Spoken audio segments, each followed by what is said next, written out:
tardes, mi nombre es Sofía Cantú Talamantes, mi matrícula es A01571120 y vengo a presentarles mi ensayo en el que hablo sobre las obsesiones en el género gótico. La tesis que estoy manejando en este ensayo es: en este ensayo se comprobará cómo la obsesión surge y afecta las acciones de personajes que los lleva a su perturbación, a un deterioro y destrucción, incluso hasta la muerte, siendo parte fundamental para establecer el ambiente de la novela gótica a través de varios personajes de cuentos extraordinarios, que es una obra, o sea, varios cuentos escritos por Edgar Allan Poe y Mikhail Koldenic, de Marina, escrita por Carlos Ruiz Zafón. Para dicho ensayo utilizo 3 tipos de argumentos, pero antes de llegar a eso me gustaría poder definir un poco la obsesión, que es lo que estoy trabajando en ellos.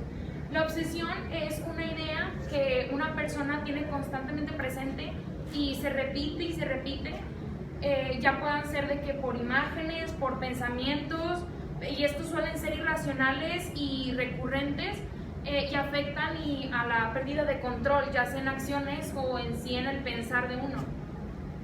La primera obsesión con la que trabajo, y es mi primer argumento, son las obsesiones autógenas. Estas obsesiones son las que destruyen nuestro propio ego, la imagen, bueno, afectan a la imagen que nosotros tenemos o queremos de nosotros mismos.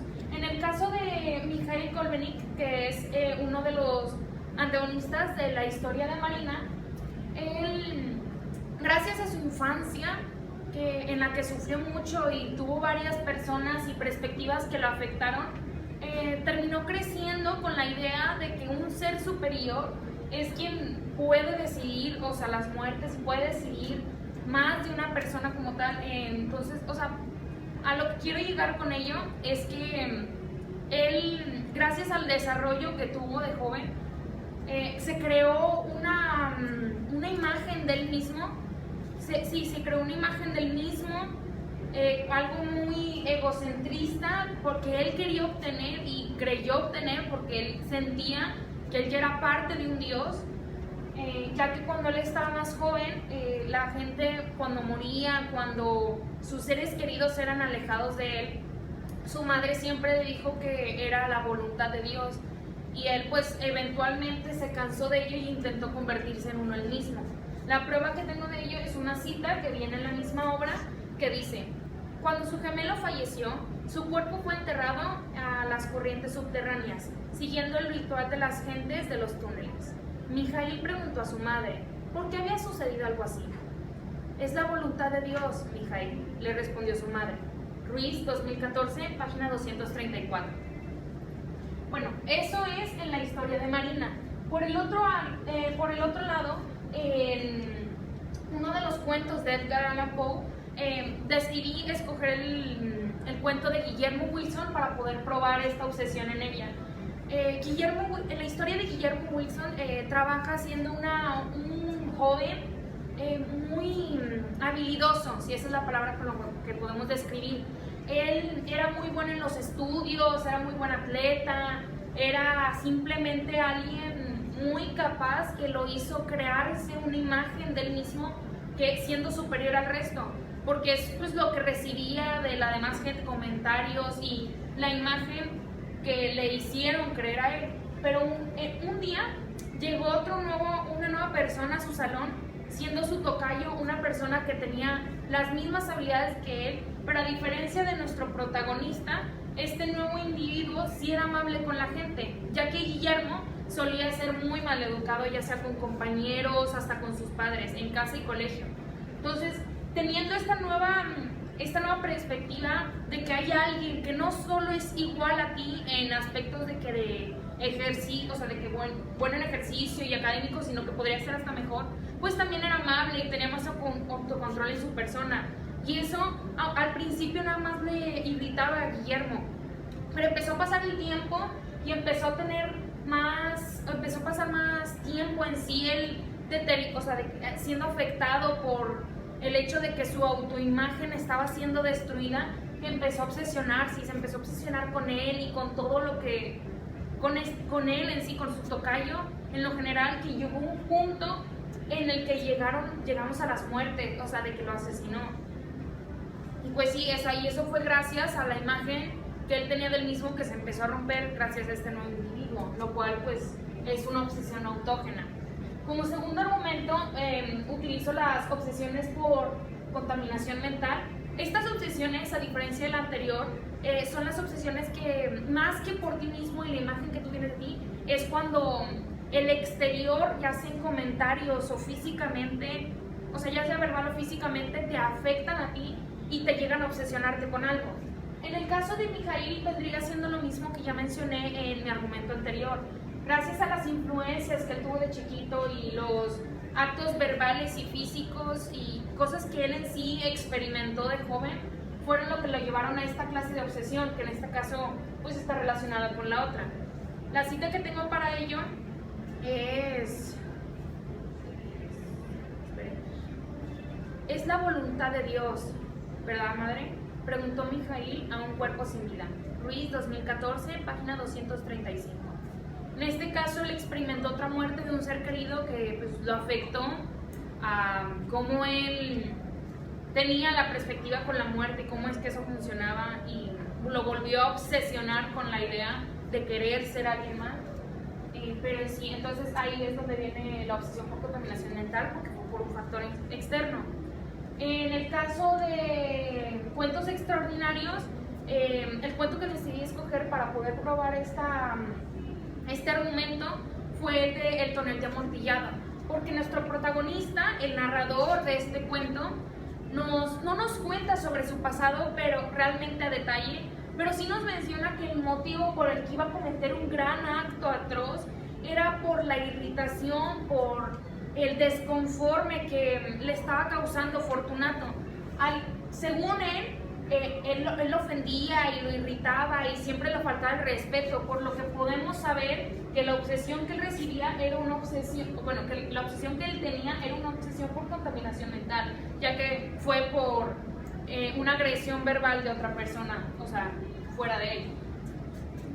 Ya para mi último argumento de lo que quiero hablar es el que yo creo que enlaza todas las demás obsesiones, que es la obsesión por cometer actos violentos.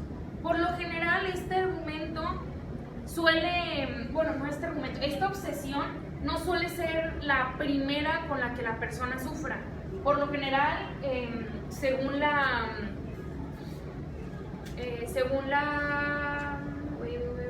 aquí está. Según los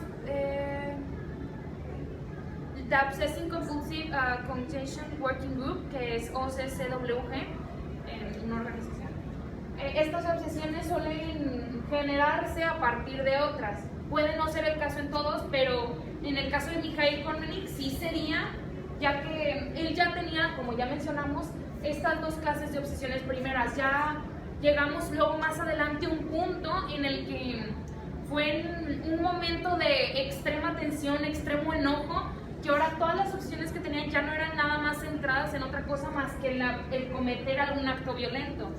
La prueba que se tiene de ello es una cita que se sacó del libro, donde dice: en los meses que surgieron al incidente en su estudio, Shelley, Luis y yo nos turnábamos para mantener a Mijaíl alejado de sus obsesiones y distraerle. Ruiz, 2014, página 238. Ahí podemos ya comprobar que él ya tenía obsesiones desde antes de cometer el acto que les voy a mencionar en un momento, porque era algo que se desarrolló a través de otras obsesiones, y ya que pasó el tiempo y llegó a un punto de extrema tensión, Mijaíl desarrolló esta nueva obsesión por cometer actos atroces, en donde el primero que cometió fue el momento de incendiar a 2 personas vivas. Lo podemos comprobar desde la cita de: la sombra se lanzó ante ellos y con una fuerza sobrehumana los arrastró hacia el interior, que eran las 2 personas que habían lanzado ácido a su esposa. Y pues sí, es Ruiz, 2014, página 239. Ya dejando a Mijaíl Kormenik detrás, en los cuentos extraordinarios, escrito por Edgar Allan Poe, podemos ver en el cuento de El gato negro cómo nuestro protagonista al principio era una persona muy amable, muy carismática, muy cariñosa, no solo con su esposa, sino con sus mascotas, con todos, pero a partir de la irritación y el desagrado por una mascota en específico, empezó a obsesionarse poco a poco. Y al principio no se notaba sobre esta clase de obsesión de actos violentos, pero empezó con el alcohol y empezó a tener momentos más inestables y a pensamientos más irracionales, que en uno de los momentos en donde ella estaba alcoholizado y vio al gato, que era la mascota que le causaba esta irritación, ya no se pudo controlar, no pudo controlar esa obsesión que ya estaba desarrollando a través de él, y con un arma blanca decidió apuñalarle el ojo a este animal, por lo que podemos también comprobar que fue una obsesión por cometer actos violentos, que se repite más adelante en la historia. Estos son básicamente los 3 argumentos que yo menciono.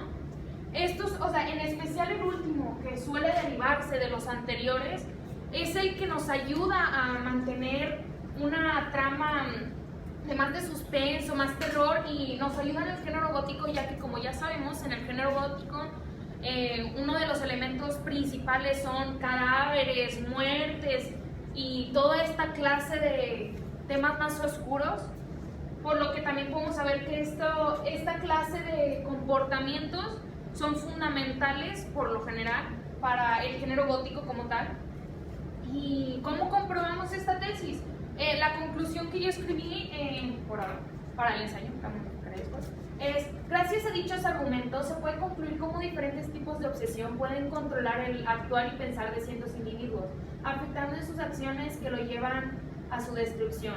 Las formas en las que se originan estas obsesiones pueden cambiar en cada historia, pero las acciones que todos estos personajes realizan ayudan a crear el ambiente que es fundamental en el género gótico, como ya los mencionamos.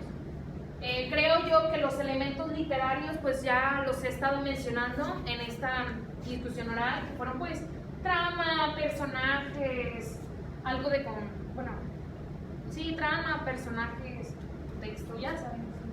Y pues sí, las ideas de los argumentos también ya se las mencioné acá arriba. Y pues sí, esto es para usted, Miss. Creo que es un borrador. Esto espero que no sea 50% de mi nota. Me esforcé. La amo, Miss.